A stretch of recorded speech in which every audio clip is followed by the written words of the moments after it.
Hello and welcome to this short film about age-related acquired deafblindness. It is intended to provide basic information for relatives, friends and health and social care staff supporting elderly people whose sight and hearing may have deteriorated as they have got older.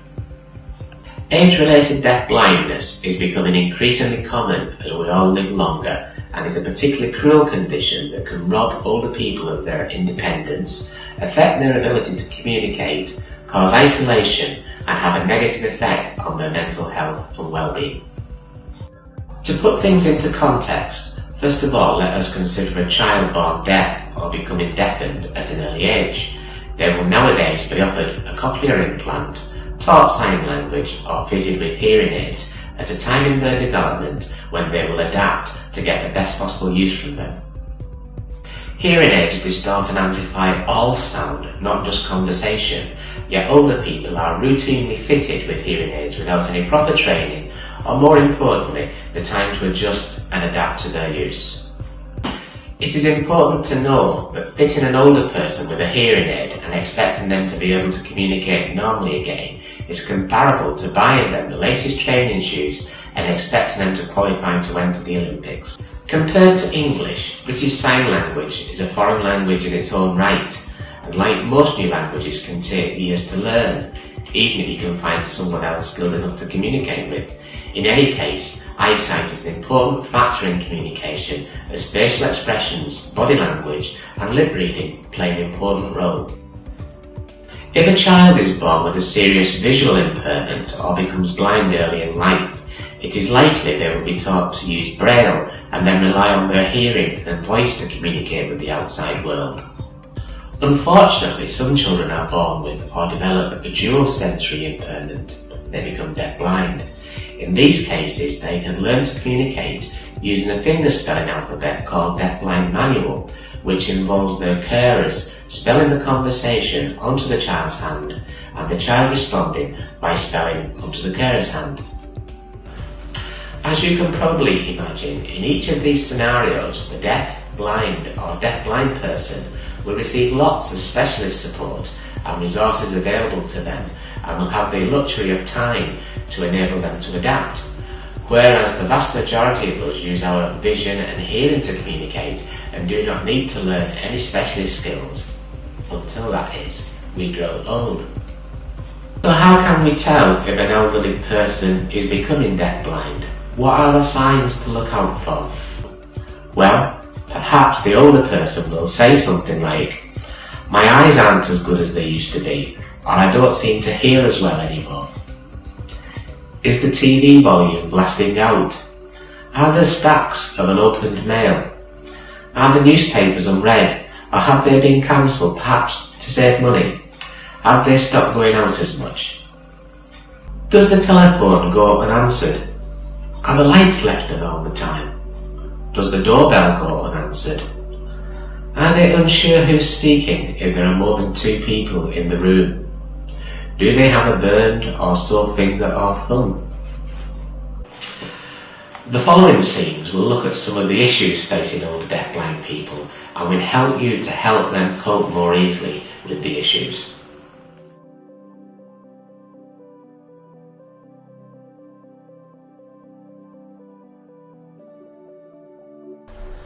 In older people, there are four main causes of vision loss, and the following scenes are intended to provide an understanding of how each may affect vision. In the opening scene, this is the sight of a normal person, and our volunteer is using a magnifying reader to read the local magazine.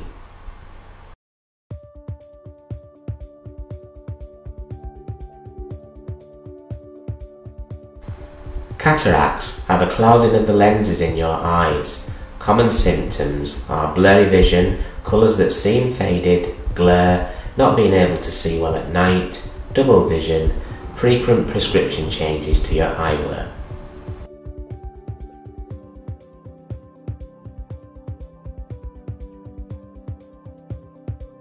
Age-related macular degeneration, or AMD, is a leading cause of vision loss in people aged 60 and older. It is a disease that destroys the sharp central vision needed to see objects clearly, This affects the ability to read, drive, watch television and do routine daily tasks.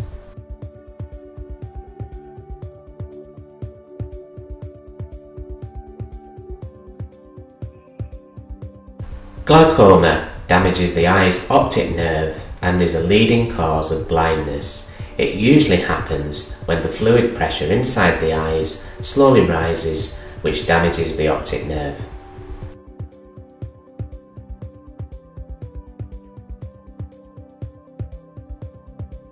Diabetic retinopathy is caused by diabetes. It affects the retina, the light-sensitive tissues at the back of the eye, and causes the most blindness in British adults.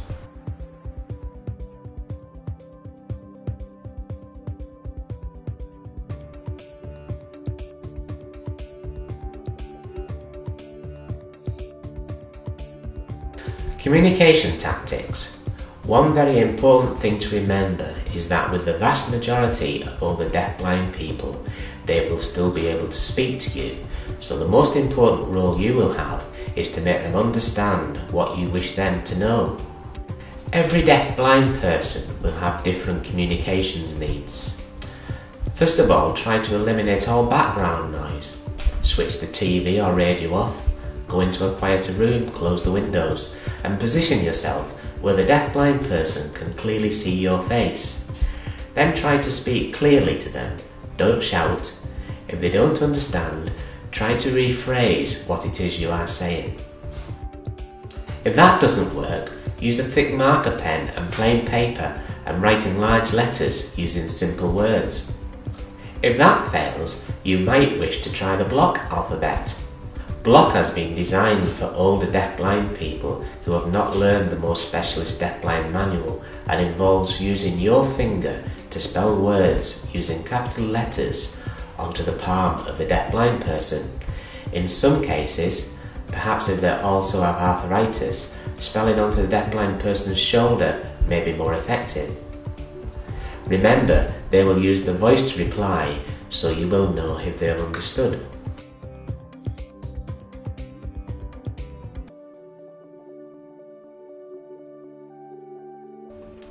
Look out for the use of block alphabet, as our communicator guide safely supports the deafblind person along a narrow corridor, through a doorway and to her desk.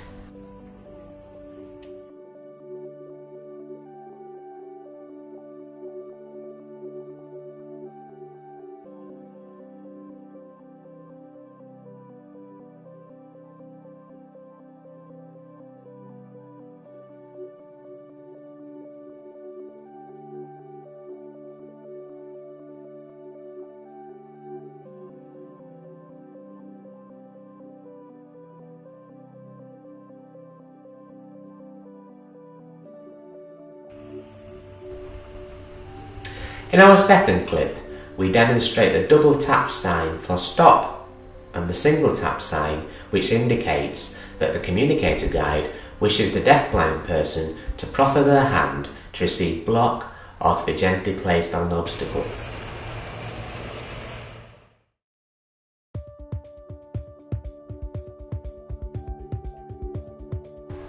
In this scene, you will see our visually impaired volunteer use a reader or magnifier in order to read the magazine. The text can be magnified to a size that suits the person's visual requirements.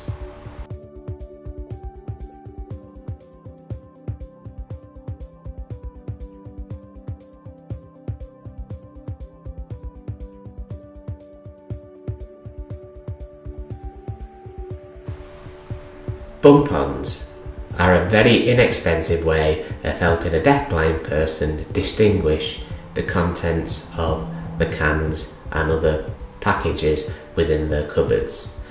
They can be used to simply distinguish between, in this case, peaches and tomatoes, and come in a range of colours and sizes, which means different products can be labelled using a bump-on to actually ensure that the person opens the can they want to open.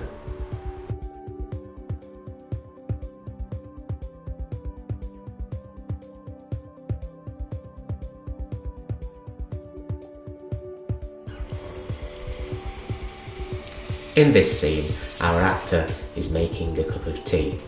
You may recall at the outset of this video, we talked about one of the common signs of deafblindness being that the older person might have a sore or scalded finger or thumb. In this scene, you'll see the actor using his thumb as the liquid level indicator. Thankfully, there are a number of safer alternatives nowadays. This is a vibrating liquid level indicator.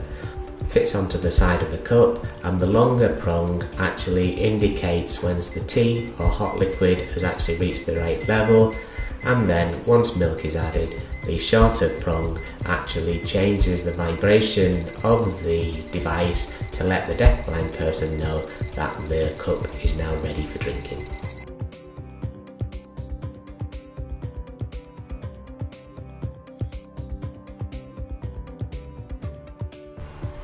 Many elderly deafblind people have real difficulty distinguishing white food on a white plate, and you may notice that all they've eaten is peas. However, the use of a coloured plate allows a greater contrast, which enables much healthier nutrition.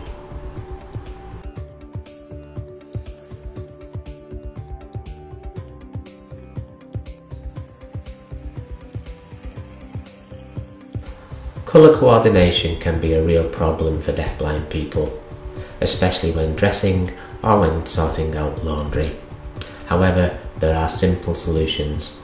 Coloured and shaped buttons are available which can be attached to clothing to indicate the colour.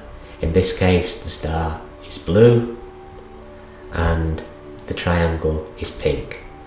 Deafblind people can quickly understand how this system works.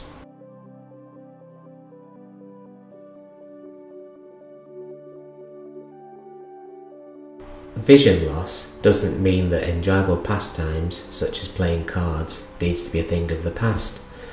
Simply purchase a set of our oversized cards which will enable all those games to continue. In this video, we have only been able to show you a small selection of the equipment that is available for wholly deafblind people, and there are others commonly available, such as a fan-operated doorbell. When the door rings, a fan switches on and blows air onto the face of the deafblind person so they know there's someone at the door. A vibrating pillow alarm clock, so when the alarm clock rings, a vibration device under the pillow actually wakes the deafblind person. And very common for those people who have hearing aids is a loop system for the TV, which allows the hearing aid to concentrate only on the sounds coming from the television.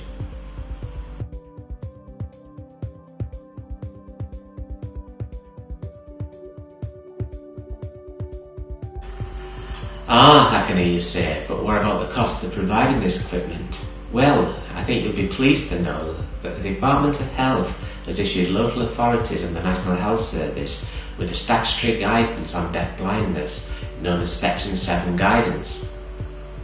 For more information about Section 7 Guidance, visit our website